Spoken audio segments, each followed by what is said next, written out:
ಇಡ್ಲಿನ ಯಾವ ರೀತಿ ಮೃದುವಾಗಿ ಸಾಫ್ಟಾಗಿ ಬೆಳ್ಳಗೆ ಮಾಡೋದು ಅಂತ ತೋರಿಸ್ತಾ ಇದ್ದೀನಿ. 1 kg ಅಕ್ಕಿಗೆ 1/4 kg ಆಗುವಷ್ಟು ನೀಟಾಗಿ ನುಣ್ಣಗಾಗಿದೆ. ಇಡ್ಲಿಗೆ ಮೆಂತ್ಯ ಹಾಕಿದ್ರೆ ಅದು ಒಂದೊಂದ್ಸಲ ಉಬ್ಬಿರಲ್ಲ. ಅದೆಲ್ಲ ಯಾವುದೂ ಪ್ರಾಬ್ಲಮ್ ಇಲ್ಲದೆ ಯಾವ ರೀತಿ ಉಬ್ಬಿದೆ ತೋರಿಸ್ತೀನಿ.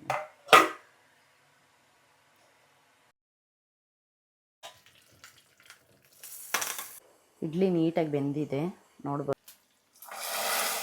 ಡಿಪೋ ಅಕ್ಕಿನೇ ಹಾಕಿದ್ದು, ಎಷ್ಟು ಬೆಳ್ಳಗಿದೆ ನೋಡಿ ಹಿಟ್ಟು. ಅವಲಕ್ಕಿನ ಸಪ್ರೇಟ್ ನೆನೆಸ್ಬೋದು, ಬಟ್ ನಾವು ನಮ್ಮ ಹೋಟ್ಲಲ್ಲಿ ಮಾಡ್ತಾ ಇದ್ವಿ. ಹಾಯ್ ಹಲೋ ಎಲ್ರಿಗೂ ನಮಸ್ಕಾರ, ವೆಲ್ಕಮ್ ಟು ಆಶಾ ಅಡುಗೆ ಮನೆ ಯೂಟ್ಯೂಬ್ ಚಾನಲ್. ಇವತ್ತು ನಾನು ನಮ್ಮ ವಿಡಿಯೋದಲ್ಲಿ ಮಲ್ಲಿಗೆ ಇಡ್ಲಿ ಮಾಡೋದನ್ನು ತೋರಿಸ್ತಾ ಇದ್ದೀನಿ. ನಾವು ನಮ್ಮ ಹೋಟ್ಲಲ್ಲಿ ಯಾವ ರೀತಿ ಮಾಡ್ತಾ ಇದ್ವಿ ಅಂತ ಒಂದು ಅಳತೆಯಲ್ಲಿ ಕರೆಕ್ಟಾಗಿ ಹಾಕಬೇಕಲ್ವಾ. ಸೊ ಇಲ್ಲ ಅಂತ ಅಂದರೆ ಇಡ್ಲಿ ಗಟ್ಟಿ ಬರುತ್ತೆ, ಒಂದೊಂದ್ಸಲ ಉಬ್ಬಿರಲ್ಲ. ಅದೆಲ್ಲ ಯಾವುದೂ ಪ್ರಾಬ್ಲಮ್ ಇಲ್ಲದೆ ಒಂದು ಅಳತೆಯಲ್ಲಿ ಯಾವ ರೀತಿ ಅಕ್ಕಿ ಹಾಕಿ ನಾವು ಇಡ್ಲಿ ಮಾಡೋದನ್ನು ತೋರಿಸ್ತೀನಿ ಬನ್ನಿ. ಇವಾಗ ನಾನು ಇದು ಒಬ್ಬೊಬ್ಬರು ಇಡ್ಲಿ ಅಕ್ಕಿನ ತಗೋತಾರೆ. ಸೊ ನಾವು ನಮ್ಮ ಹೋಟ್ಲಲ್ಲೆಲ್ಲ ನಾವು ಇಡ್ಲಿ ಅಕ್ಕಿನೇ ಯೂಸ್ ಮಾಡ್ತಾ ಇದ್ದಿದ್ದು. ಮನೆಗಾದರೆ ಎಲ್ಲರೂ ಇಡ್ಲಿ ಅಕ್ಕಿ ಯೂಸ್ ಮಾಡಲ್ಲ ಅಲ್ವಾ. ಸೊ ರೇಷನ್ ಅಕ್ಕಿ ಇರುತ್ತೆ, ತುಂಬ ಚೆನ್ನಾಗಿದೆ ಕಲರಾಗಿ, ಏನೂ ಗಲೀಜಿಲ್ಲ. ಇದನ್ನೆಲ್ಲ ನೀಟ್ ಮಾಡಿ ಇಕ್ಕಿದ್ದೀನಿ. ಇವಾಗ ನಾನು ರೇಷನ್ ಅಕ್ಕಿಲೇ ಇಡ್ಲಿನ ಯಾವ ರೀತಿ ಮೃದುವಾಗಿ ಸಾಫ್ಟಾಗಿ ಬೆಳ್ಳಗೆ ಮಾಡೋದು ಅಂತ ತೋರಿಸ್ತಾ ಇದ್ದೀನಿ. ನಾನು ಈ ಜಗ್ಗಲ್ಲಿ 1 ಪಾವ್ ಹಿಡಿಸುತ್ತೆ, ಅಂದರೆ 1/4 kg ಹಿಡಿಸುತ್ತೆ. ಇದರಲ್ಲಿ ನಾನು 4 ಲೋಟ ಅಕ್ಕಿ ಹಾಕ್ತಾಯಿದ್ದೀನಿ. 4 ಲೋಟ ಅಕ್ಕಿಗೆ ನಾನು 1 ಲೋಟ, ಇದರಲ್ಲಿ 1 ಜಗ್ಗಾಗುವಷ್ಟು ಉದ್ದಿನಬೇಳೆ ಹಾಕ್ತೀನಿ. ಅಂದರೆ 1 kg ಅಕ್ಕಿಗೆ 1/4 kg ಆಗುವಷ್ಟು ಉದ್ದಿನಬೇಳೆನ ಹಾಕಲೇಬೇಕಾಗುತ್ತೆ. ಇಲ್ಲ ಅಂತ ಅಂದರೆ ಇಡ್ಲಿ ಸಾಫ್ಟಾಗಿ ಚೆನ್ನಾಗಿ ಬರಲ್ಲ. ಆದರೆ ದೋಸೆಗೆ ಫುಲ್ಲು ಹಾಕಬಾರ್ದು. 1 kg ಅಕ್ಕಿಗೆ ಒಂದು 50ರಿಂದ 100 ಗ್ರಾಮ್ ಉದ್ದಿನಬೇಳೆ ಹಾಕಿದ್ರೆ ಸಾಕಾಗುತ್ತೆ. ಕ್ಲೀನಾಗೆಲ್ಲ ಸೋಸಿ ಕ್ಲೀನ್ ಮಾಡಿ ಇಟ್ಟಿದ್ದೀನಿ. ಇದರಲ್ಲಿ 4 ಲೋಟ ಅಕ್ಕಿಗೆ 1 ಲೋಟ ಆಗುವಷ್ಟು ಉದ್ದಿನಬೇಳೆನ ಹಾಕ್ತಾಯಿದ್ದೀನಿ. ಮತ್ತು ಒಂದು 50 ಗ್ರಾಮ್ ಆಗುವಷ್ಟು ಸಾಬುದಾನ. ಸೊ ಜೊತೆಲೇ ನೆನೆಸೋದು ನಾನು ಯಾವಾಗಲೂ ಅಷ್ಟೇ ನೋಡಿ. ಇದನ್ನು ಅಕ್ಕಿ ಮತ್ತು ಅವಲಕ್ಕಿನ ಸಪ್ರೇಟ್ ನೆನೆಸ್ಬೋದು, ಬಟ್ ನಾನು ಜೊತೆಲೇ ಯಾವಾಗಲೂ ನೆನೆಸಿ ನೀಟಾಗಿ ರುಬ್ಕೊತೀನಿ. ಏಕೆಂದರೆ ಒಂದು ಟೈಮ್ ರುಬ್ಬೇಕಾದ್ರೆ ಮರ್ತೋಗಿರ್ತೀವಲ್ವ. ಸೊ ಅದಕ್ಕೆ 50 ಗ್ರಾಮ್ ಆಗುವಷ್ಟು ಸಾಬುದಾನ ಹಾಕ್ತಾಯಿದ್ದೀನಿ. ಜಾಸ್ತಿ ಹಾಕಿದ್ರೆ ಸಾಬುದಾನ ಅದು ಮೇಲೆ ಗಂಜಿ ಗಂಜಿ ಥರ ನಿಂತ್ಕೊಳ್ಳುತ್ತೆ. ಸೊ ಅದು ಹಾಕಬಾರ್ದು. ಇದು ಇಡ್ಲಿ ದೋಸೆಗೆ ಅಂತಲೇ ಇರುತ್ತಲ್ಲ ದಪ್ಪು ಸಾಬುದಾನ, ಮತ್ತು ಸಣ್ಣದು ಇರುತ್ತೆ, ಅದನ್ನು ಬೇಕಾದ್ರೆ ಹಾಕೋಬೋದು. ಪಾಯಸಕ್ಕೆ ಹಾಕ್ತೀವಲ್ಲ ಅದು, ಬಟ್ ಇದು ತುಂಬ ಚೆನ್ನಾಗಿರುತ್ತೆ. ಒಂದು 50 ಗ್ರಾಮ್ ಆಗುವಷ್ಟು ಅವಲಕ್ಕಿ ಹಾಕ್ತಾಯಿದ್ದೀನಿ. ನಿಮ್ಗೆ ಅವಲಕ್ಕಿ ಬೇಡ ಅಂತ ಅನ್ನೋರು ಅನ್ನ ಉಳಿದಿರುತ್ತಲ್ವ, ಸೊ ಅನ್ನ ಹಾಕ್ಕೊಂಡು ಕೂಡ ಮಾಡ್ಬೋದು. ನಾನು ಸ್ವಲ್ಪ ಅವಲಕ್ಕಿ ಹಾಕಿದ್ದೀನಿ, ಏಕೆ ಅಂದರೆ ರಾತ್ರಿ ಮಿಕ್ಕಿದ ಅನ್ನ ಇದೆ. ಸೊ ಸ್ವಲ್ಪ ಅದನ್ನು ರುಬ್ಬೇಕಾದ್ರೆ ಆ್ಯಡ್ ಮಾಡ್ಕೊತೀನಿ. ಮತ್ತು ಮೆಂತ್ಯ ಎಲ್ಲ ಹಾಕ್ತಾರೆ, ಅದು ಸ್ಮೆಲ್ ಚೆನ್ನಾಗಿರುತ್ತೆ, ಘಮ ಬರುತ್ತೆ ಅಂತ ಅಂದ್ಬಿಟ್ಟು. ಸೊ ಇಡ್ಲಿಗೆ ಮೆಂತ್ಯ ಹಾಕಬಾರ್ದು. ಇಡ್ಲಿಗೆ ಮೆಂತ್ಯ ಹಾಕಿದ್ರೆ ಅದು ಕಲರ್ ಬರುತ್ತೆ. ನಮಗೆ ಬೆಳ್ಳಗೆ ಬರಬೇಕು ಇಡ್ಲಿ ಅಂತ ಅಂದಾಗ ಮೆಂತ್ಯನ ಯೂಸ್ ಮಾಡದೆ ಅವಲಕ್ಕಿ, ಸಾಬುದಾನ, ಅಕ್ಕಿ, ಉದ್ದಿನಬೇಳೆ ಇಷ್ಟು ಮಾತ್ರ ಹಾಕಿದ್ರೆ ತುಂಬ ಚೆನ್ನಾಗಿರುತ್ತೆ. ಸೊ ಇವಾಗ ಇದನ್ನು ರೇಷನ್ ಅಕ್ಕಿ ಆಗಿರೋದ್ರಿಂದ ಒಂದು 3ರಿಂದ 4 ಸಲ ನೀಟಾಗಿ ಅದರಲ್ಲಿರೋವಂಥ ಡಸ್ಟೆಲ್ಲ ಹೋಗಿ ಅದು ಬಿಳಿ ನೀರು ಬರಬೇಕು, ಅಲ್ಲಿವರೆಗೂ ತೊಳೆಯೋಣ. ಇಡ್ಲಿ ಅಕ್ಕಿ ಆದರೆ ಒಂದು 2-3 ಸಲ ತೊಳೆದ್ರೆ ಸಾಕು. ಇವಾಗ ಇದನ್ನು ನೀಟಾಗಿ ತೊಳೆದು ಒಂದು 5ರಿಂದ 6 ಗಂಟೆ ನೆನೆಯೋಣ. ನೆಂದು ಆದಮೇಲೆ ಇದನ್ನು ರುಬ್ಬುವಾಗ ತೋರಿಸ್ತೀನಿ. ಇವಾಗ ನೀಟಾಗಿ ಅಕ್ಕಿಯೆಲ್ಲ ತೊಳೆದಿದ್ದೀನಿ ನೋಡಿ, ಇಷ್ಟು ನೀಟಾಗಿ ತೊಳೆದಿದ್ದೀನಿ. ಸೊ ಇವಾಗ ಒಂದು 4ರಿಂದ 5 ಗಂಟೆ ನೆನೆಯೋಕ್ಕೆ ಬಿಡೋಣ. ಇದನ್ನು ರುಬ್ಬುವಾಗ ಸಿಗೋಣ. ಅಕ್ಕಿಯೆಲ್ಲ ನೆಂದಿದೆ. ಸೊ ಇವಾಗ ನಾನು ಫೈನಲಿ ರುಬ್ತಾ ಇದ್ದೀನಿ. ಜಾಸ್ತಿ ಇರೋದ್ರಿಂದ ನಿಂತ್ಕೊಂಡು ರುಬ್ಬೋಕ್ಕಾಗಲ್ಲ, ಸೊ ಕುತ್ಕೊಂಡು ರುಬ್ತಾ ಇದ್ದೀನಿ. ಈಗ ನುಣ್ಣಗೆ ರುಬ್ಕೊಂಡು ಬರೋಣ. ನೀಟಾಗಿ ನುಣ್ಣಗಾಗಿದೆ ನೋಡಿ, ಇಷ್ಟು ನುಣ್ಣಗಾಗಿದೆ. ಇವಾಗ ತೆಗೆದು ಪಾತ್ರೆಗೆ ಹಾಕ.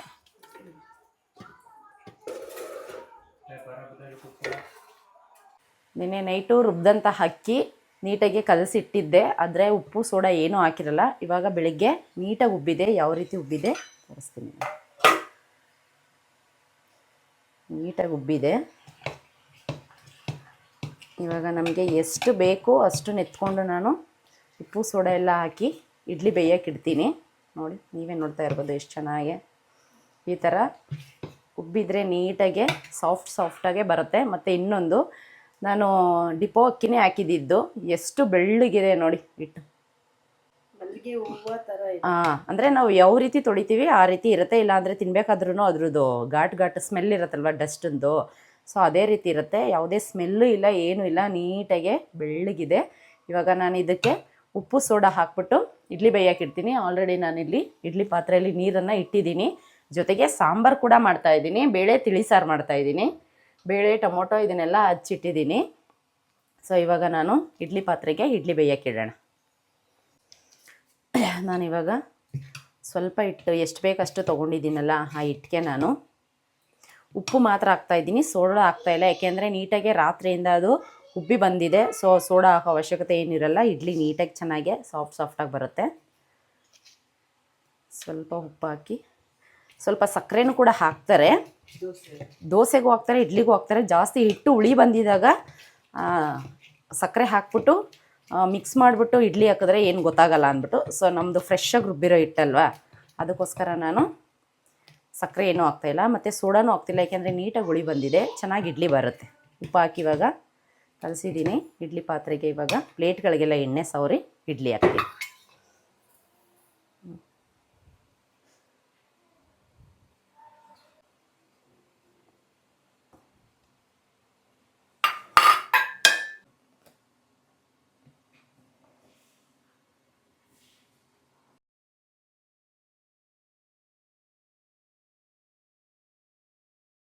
ನೀರು ಕುದೀತಾ ಇದೆ. ಕುದಿವಾಗಲೇ ಇಡ್ಲಿದು ಪ್ಲೇಟ್ಗಳನ್ನ ಇಡಬೇಕಾಗತ್ತೆ. ಇಲ್ಲ ಅಂತ ಅಂದರೆ ನೀರು ಕುದಿಯೋಕ್ಕೆ ಮುಂಚೆ ಒಬ್ಬೊಬ್ರು ಇಡ್ತಾರೆ. ಸೊ ಆ ಥರ ಇಡಬಾರ್ದು, ಇಡ್ಲಿ ಗಟ್ಟಿ ಬಂದ್ಬಿಡುತ್ತೆ.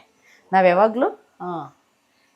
ಯಾವಾಗ್ಲೂ ನೀರು ಕುದಿಬೇಕಾದ್ರೇ ಇಡ್ತಾ ಇದ್ದಿದ್ದು. ನಮ್ಮ ಹೋಟ್ಲಲ್ಲಿ ಮಾಡಬೇಕಾದ್ರೆ ತುಂಬ ಚೆನ್ನಾಗಿರೋದು ಇಡ್ಲಿ. ಇವತ್ತು ತೋರಿಸ್ತೀನಿ ಇಡ್ಲಿ ಬೆಂದಮೇಲೆ.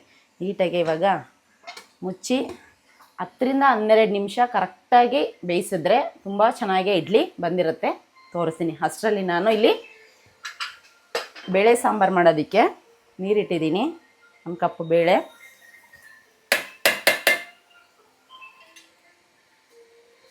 ಇದು ಅರ್ಲಿ ಮಾರ್ನಿಂಗ್ 6 o'clockಗೆ ಅಡುಗೆ ಮಾಡೋದ್ರಿಂದ ಬ್ರೇಕ್ಫಾಸ್ಟ್ ಬೇಗ ಮಾಡ್ತಾ ಇದ್ದೀನಿ. ಬೇಳೆ ಜೊತೆಗೆ 2 ಟೊಮೊಟೊ, 1 ಈರುಳ್ಳಿ, 2 ಹಸಿಮೆಣ್ಸಿನ್ಕಾಯಿ ಹಾಕ್ತಾಯಿದ್ದೀನಿ. ತರಕಾರಿ ಏನೂ ಹಾಕ್ತಾಯಿಲ್ಲ, ಇಡ್ಲಿಗಾಗಿರೋದ್ರಿಂದ ಸ್ವಲ್ಪ ತಿಳಿ ಸಾರು ಥರ ಮಾಡೋಣ ಅಂತ ಅಂದ್ಬಿಟ್ಟು ಒಂದು ಸ್ವಲ್ಪ ಎಣ್ಣೆ. ತುಂಬ ಚೆನ್ನಾಗಿರುತ್ತೆ ಈ ತಿಳಿ ಸಾರು. ಕ್ಲೋಸ್ ಮಾಡಿ ನಾನು 2ರಿಂದ 3 ವಿಷಲ್ಲು ಹೊಡಿಸ್ತೀನಿ. ಇಡ್ಲಿ ನೀಟಾಗಿ ಬೆಂದಿದೆ ನೋಡ್ಬೋದು.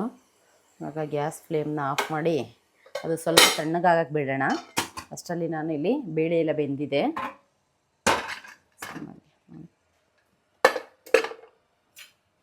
ಇದಕ್ಕೆ ಒಂದು ಒಗ್ಗರಣೆ ಕೊಟ್ಟು ಸಾಂಬಾರು ಪುಡಿ ಹಾಕಿ ಒಗ್ಗರಣೆ ಕೊಟ್ಟರೆ ಬೇಳೆ ತಿಳಿ ಸಾರು ರೆಡಿಯಾಗುತ್ತೆ. ತೊಗೊಂಡ್ರಿ ಥರ ಸೌಟಲ್ಲಿ ಇಲ್ಲಿ ಸಾಂಬಾರು ಪುಡಿ ಹಾಕಿ ಉಪ್ಪು ಹಾಕಿ ಬೇಯಕ್ಕೆ ಇಟ್ಟಿದ್ದೀನಿ. ಇಲ್ಲಿ ಒಂದು ಒಗ್ಗರಣೆ ಕೊಟ್ಟು ಅದಕ್ಕೆ ಹಾಕಿದ್ರೆ ಬೇಳೆ ತಿಳಿ ಸಾಂಬಾರು ಇಡ್ಲಿಗೆ ರೆಡಿಯಾಗುತ್ತೆ. ನಾನು ಇದಕ್ಕೆ ಸ್ವಲ್ಪ ಎಣ್ಣೆ ಇದೆಲ್ಲ ರೆಡಿ ಮಾಡಿ ಇಟ್ಕೊಂಡಿದ್ದೀನಿ. ಜಜ್ಜಿರೋ ಬೆಳ್ಳುಳ್ಳಿ, ಕರಿಬೇವು, ಸ್ವಲ್ಪ ಜೀರಿಗೆ, ಸಾಸಿವೆ, ಒಂದು ಒಣಮೆಣ್ಸಿನ್ಕಾಯಿ, ಇದಿಷ್ಟನ್ನು ಹಾಕೋಣ.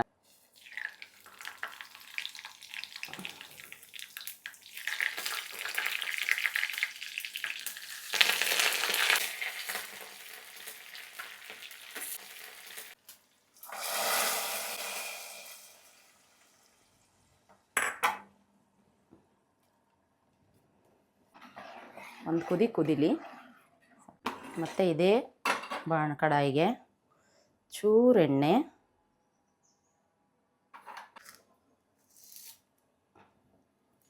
ಸಾಸಿವೆ, ಉದ್ದಿನಬೇಳೆ, ಕಡಲೆಬೇಳೆ ಹಾಕಿದ್ದೀನಿ.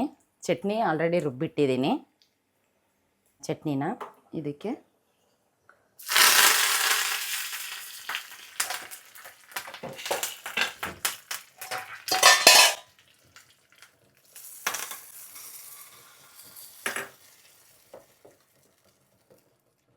ನಮ್ಮ ಚಟ್ನಿನೂ ರೆಡಿ, ಸಾಂಬಾರು ರೆಡಿ, ಇಡ್ಲಿನೂ ರೆಡಿಯಾಗಿದೆ. ಇವಾಗ ನಾನು ಪ್ಲೇಟಿಗೆ ಸರ್ವ್ ಮಾಡ್ತೀನಿ.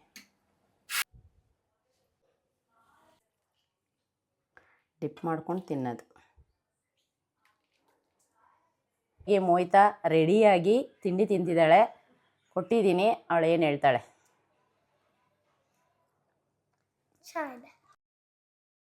ತುಂಬ ಬೆಳ್ಳಗೆ ಮೃದುವಾದಂತಹ ಹತ್ತಿಯಂಥ ಮಲ್ಲಿಗೆ ಇಡ್ಲಿ ರೆಡಿಯಾಗಿದೆ. ಈ ರೆಸಿಪಿ ಇಷ್ಟ ಆದರೆ ನೀವು ಟ್ರೈ ಮಾಡಿ, ಕಮೆಂಟ್ ಮಾಡಿ, ಲೈಕ್ ಮಾಡಿ, ಶೇರ್ ಮಾಡಿ. ಮುಂದಿನ ವಿಡಿಯೋದಲ್ಲಿ ಸಿಗ್ತೀನಿ. ಅಲ್ಲಿವರೆಗೂ ನೋಡ್ತಾ ಇರಿ ಆಶಾ ಅಡುಗೆ ಮನೆ ಯೂಟ್ಯೂಬ್ ಚಾನಲ್.